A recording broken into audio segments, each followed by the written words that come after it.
Woo-wee! Welcome back to Just Nuts Dudes. Lady Dudes, welcome back. Welcome back. Today, we've got the first card revealed for the zombie archetype from Secret Slayers. And apparently they're called the Golden Lords, I think. I don't know. That's at least what this guy's name is. This is Golden Lord Eldritch.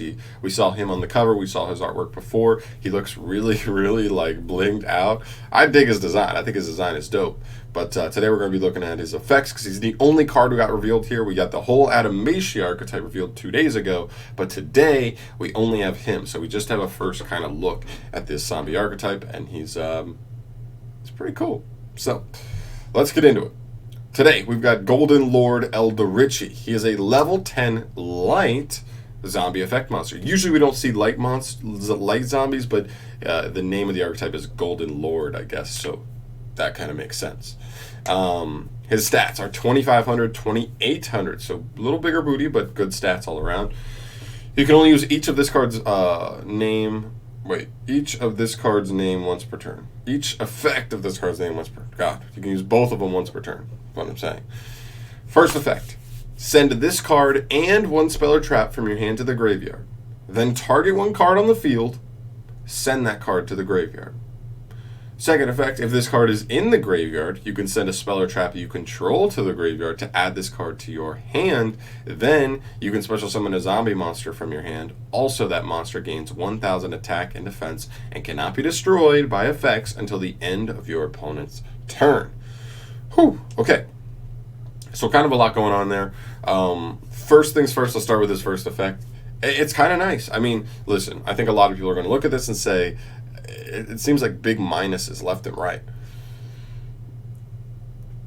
Potentially. That's what I'll say, potentially. And all of this is, take this with a grain of salt, guys. We're getting 12 more cards with this, like, at once. We're getting 13 cards all at once. This is just the first card. So even though you look at this and in a vacuum right now, you're like, but, like, we got 12 more cards to go. That probably includes, 5 or 6, at least 4 to like 6 spell and trap cards that give this card much more value. And what I mean by that is people look at this and say, like, I gotta send this guy and a spell or trap? Like, I'm trying to use spell or traps on the field. Like, I don't need that to target a card on the field and send it. First off, the removal effect is pretty nice. It's a target, it targets, but it just sends, which is pretty good.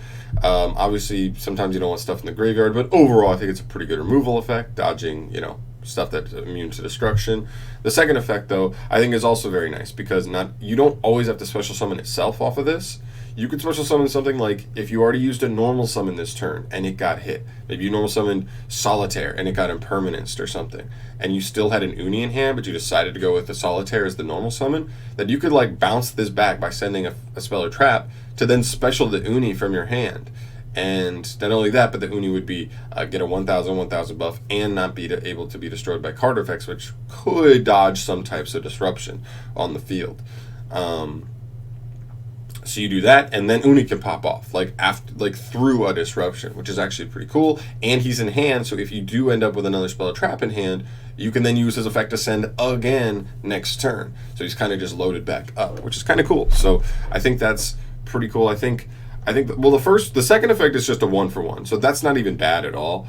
The first effect is what people are going to be itching about because it is just a 2-for-1. It's like, I don't know, it's kind of like MST, but if you discarded for it, which is not very good. But I think we're just missing some context. I think that's the biggest thing here, and you got to understand that. So I know this, and I also don't know this doesn't synergize amazingly well with zombies right now.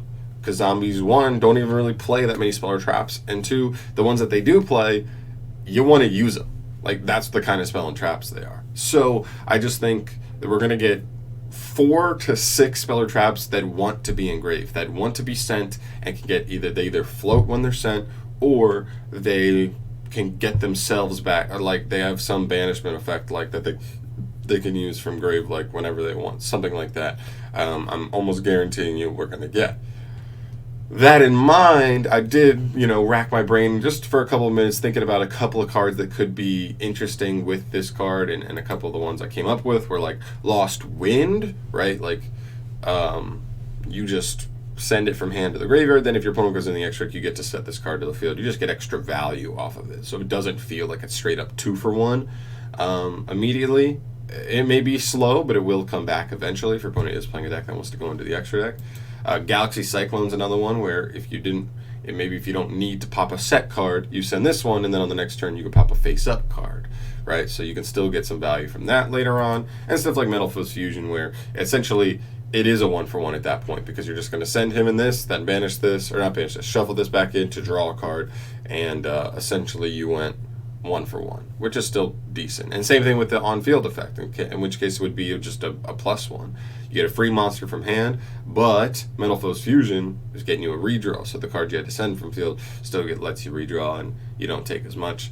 Obviously, this card would not be nearly as playable unless we know that the rest of the archetype works like this. Like, we're not going to play Metal Foes Fusion if this is the only card that works like this. I mean, this just may be how the boss monster works, and the rest of the monsters kind of work a little differently to get you into the boss monster, something like that. I don't know. Obviously, we're going to have to find out. But yeah, I think he's really cool. I think this is a cool start. I like it. No quick effects, but I think he is like pretty good. I mean, he definitely is decent going second just for the send to bait stuff out without having to take any normal summons, without having to do anything like that. And all you have to do is have any spell or trap on the field after that, and he's going to be able to jump out as a 3,500 beater after being able to just send a card your opponent controlled to the graveyard, which is pretty nice. I think this is a good start. I think people need to like temper their expectations, because I think some people might have been disappointed when they read this card because they know what zombies do now, and I know zombies is a pretty religious group of players. Like, they're like love zombies. Like, I know they're pretty like into zombies, so they might have read this and been like, this doesn't work with the deck at all. This is awful.